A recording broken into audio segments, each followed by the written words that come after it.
Good morning. Over my first 3 years as pastor here at St. Leo, I've learned a lot of things. And one of those has been about facilities. And I've learned this. You can't fix everything all at once.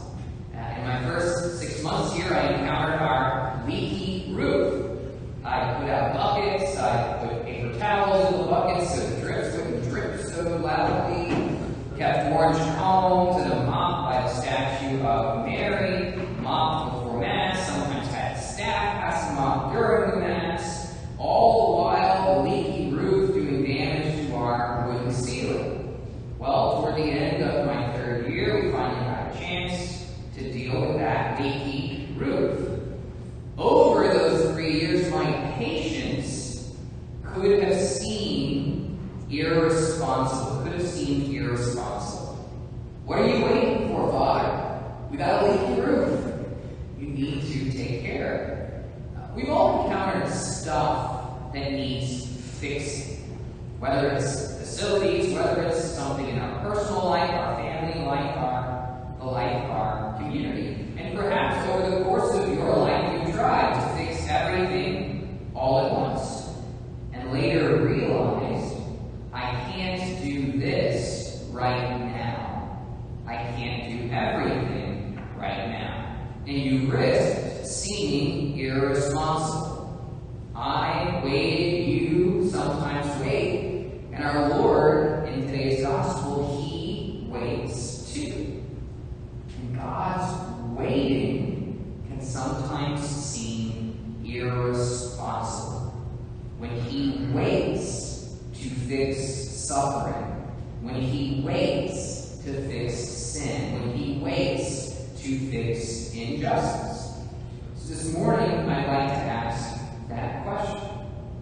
Do we have an irresponsible God?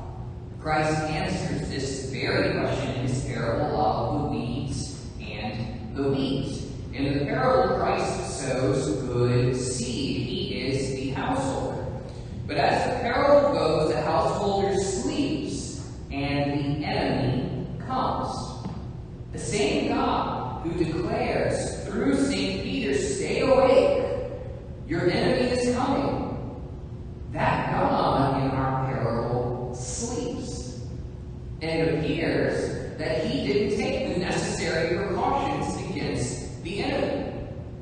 How irresponsible. In the days and the weeks that pass, the weeds emerge. And the householder does nothing about it. The householder says nothing about it. It's the servants that have to bring the weeds up. Hey, what about all those weeds? Haven't you noticed them? Why haven't you done anything about them?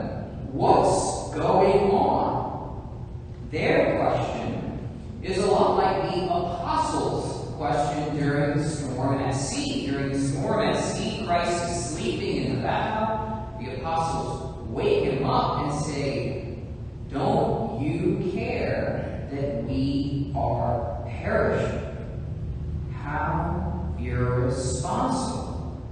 The householder's response to the servants, "Oh yeah, I've noticed the weeds. I've noticed them for a while now.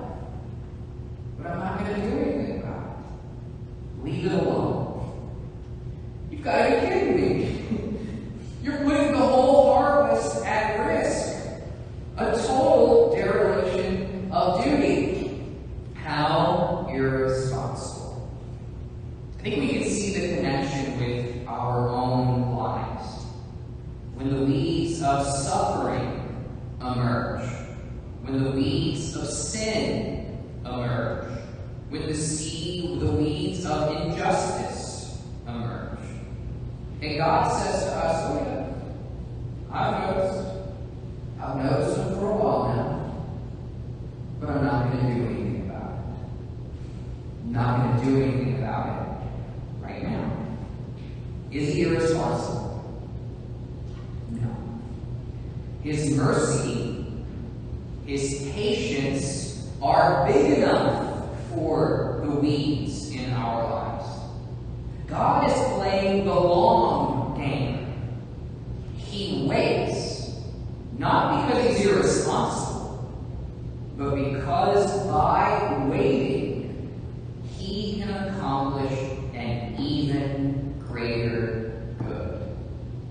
Is God irresponsible? No.